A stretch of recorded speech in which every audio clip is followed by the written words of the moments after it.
Good evening.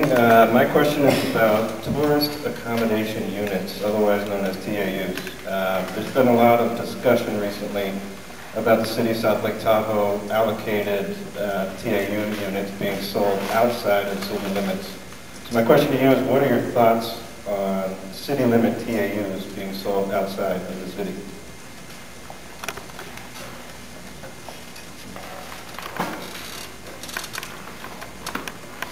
I'm confused on how it can be done with the city permission or without the city's permission. The city limits are very odd to me because so many of our residents don't live in the city. So how many people here can vote? Show me your hands. Well, that's good, because so many people live in the county that I talk to, and I'm glad you're all here tonight because your votes are needed, because we really need to start standing up. The TAU question, I'm not quite sure I understand how that could be happening without the city actually going forth. I don't support it unless there's some sort of benefit for the city for these sales. I would have to look into it further to give you my honest opinion, and thank you. I knew during this campaign there'd be a question I'd have to say either I don't know or I don't have a clear opinion yet. And this is the one. So it's a real relief to be able to say that. And to know that I know enough to say that. So thank you. But the reason why is that this is not a straightforward question. If I'm sitting in front of the lodging group, of course they don't. And we need to look at that when we start building new and redeveloped properties, and that preference that we're giving to a certain end of town, what happens to the existing properties on the other side?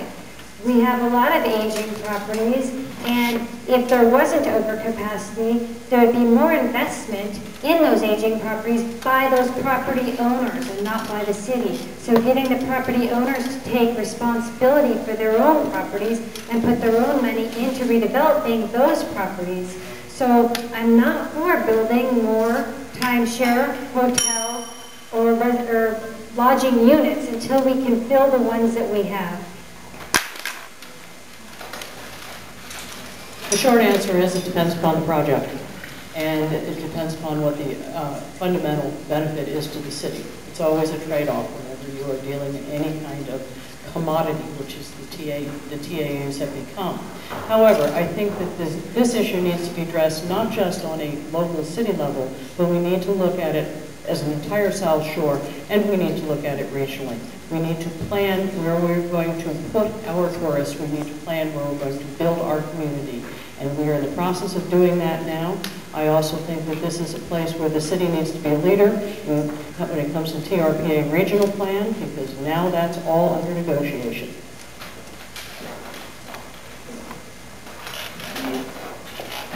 Well, I'm starting to sound like City Education 101 teacher, but I'm sorry.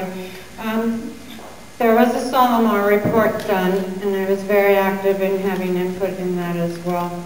We have paperless commodities in this community, and it's very difficult to understand. And a TAU cannot be converted to a RU, which is a residential unit, which is a condo, or supposedly a monthly rental.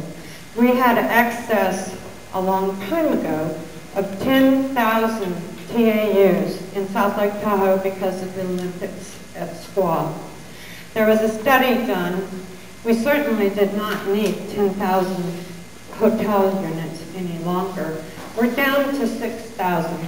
The city still has a surplus of TAUs, whereas North Shore is short on CFS, commercial square footage. The city has passed an ordinance not allowing the TAUs to go outside the city limits. As she mentioned, the city does have a surplus, and there's three conditions I think are hard to look at. First, one, can we convert some of those TAUs to commercial square footage? Two, what's our need in the city for the next 20, 30 years? 6,000 more units in here, I don't think we're going to need. Our occupancy right now is running 29, 32% at the low ADR. And number three, what's the market value? And if we can answer all those questions positively, I'd say let's sell some of the TAUs and make some money for the city. We could generate $1 or $2 million additional funds for the city of South Lake Tahoe. We can use for roads. We can use for filling potholes. We can use for other aspects of the community. So I'd take a hard look at that and see what the market value is. If market value is too low, we sit on them for a while. They are a commodity, and people do want them. But most importantly, I'd like to see it convert first to commercial square footage, and then see what the needs are going to be for the next 20, 30 years in town, like I said, and what the value of the TAUs are on the open marketplace. Hi, Steve Cubby again, and I've investigated this matter, and I've determined that it's a fraud, it's bogus, it's capricious. They made up this whole thing of TAUs, and I'll tell you, if you talk to an investor, that is the deal killer. The millions of dollars that have to be put up to deal with this issue is what a lot of investors have told me have been a deal killer for them. Of course, the other deal killer we have is that voters are angry at South Lake Tahoe and the Tahoe area and don't want to come back. And the people that come and visit us and get a $50 ticket when they stop, when they park at Rayleigh's, they're angry too. This seems to be one more program to ensure that business fails and people do not come back to South Lake Tahoe. Thank you.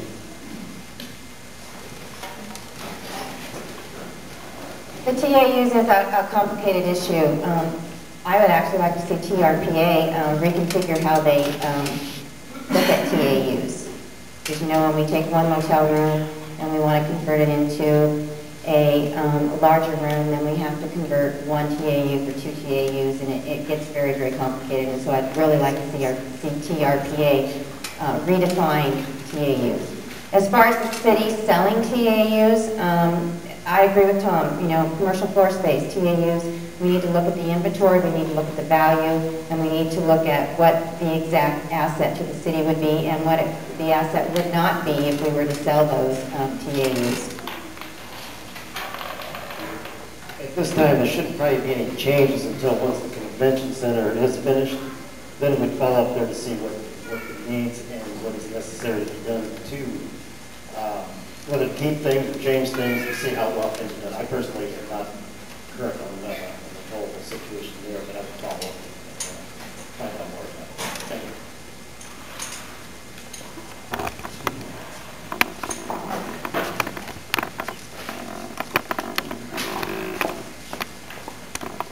Thank you, Mike Allen, Recreation. The question here is about visitor infrastructure, how that can enhance the guest experience. So what would you do to improve the visitor infrastructure to enhance the guest experience?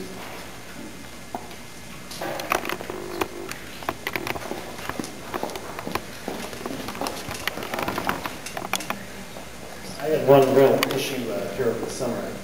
I noticed our bike path goes down through, I think, Eloise Street. That's where a lot of tourists come down to get their bicycles. This road had huge ruts in it. Then I go around the industrial way, and the road is completely repaved. And I'm like, who's in charge of this? I mean, so in other words, what we need to do is clean up the areas where the tourists are first, make it more tourist friendly, and bring, you know, more families into the area. And it just blew me away to see how the road situation was handled. And that was just one little small thing that I had noticed. But it just, to me, is you know, you got to make it more friendly for families to come into town and make it more enjoyable. The place does need to be cleaned up.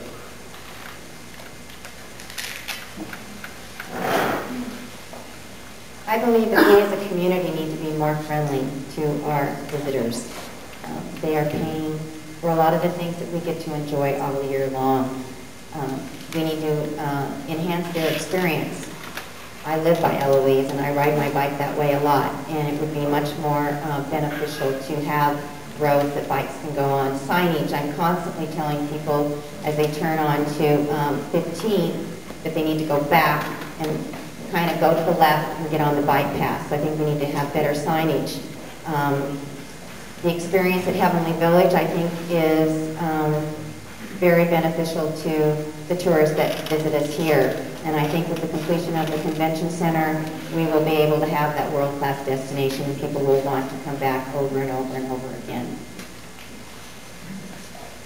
Steve Cubby, www.Cubby for City Council. I hope you'll go and take a look at the videos.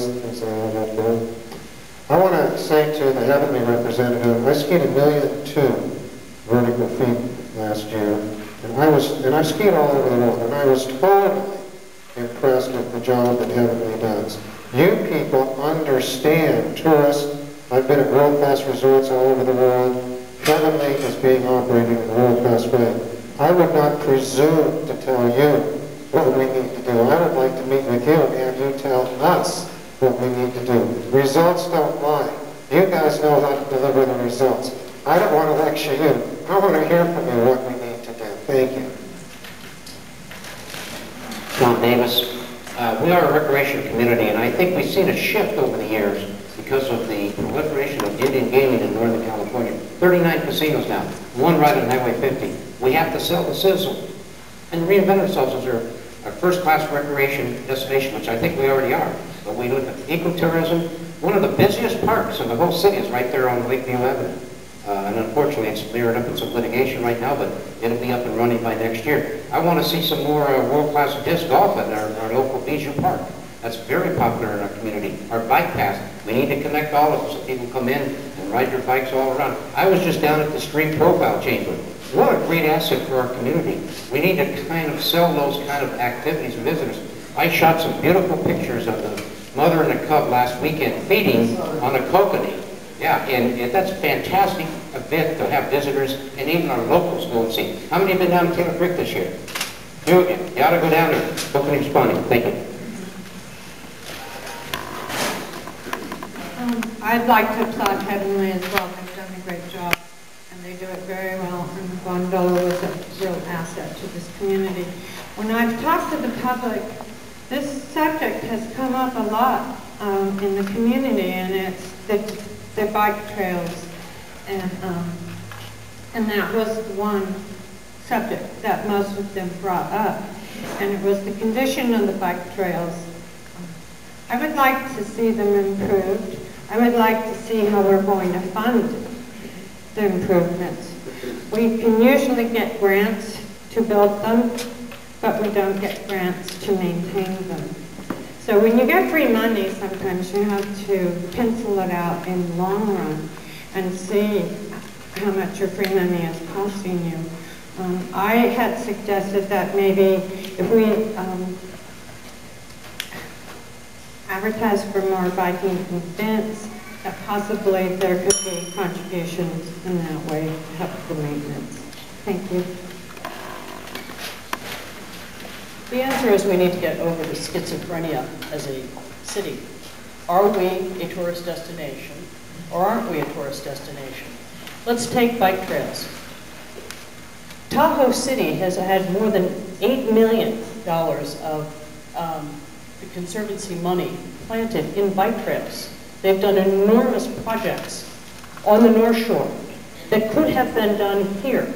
The problem is that we are squabbling amongst ourselves. We can't put bike trails in front of businesses because that blocks Highway 50 and their parking. We can't put bike trails on the back area near the stream shore zone because the environmentalists don't want it. The truth of the matter is the money is there. The California Tahoe Conservancy has money in grant money to be able to upgrade our bike trails. We need to make a commitment as a community to do our part, and that's going to cost us money.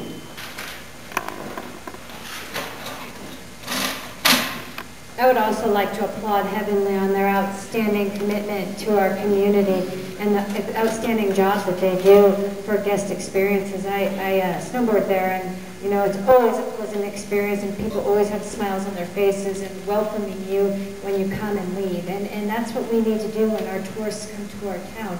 We need to come to a welcoming town that's family friendly, that's friendly for a middle class tourist. Let's face it, we're not Vail. We don't have the ritzy upscale tourism market that they do. But what we have is good. There is nothing wrong with a good middle-class tourism destination. People come here to camp. They come here to ride bikes. They come here to stay in small cabins. They don't care if the cabins are giraffe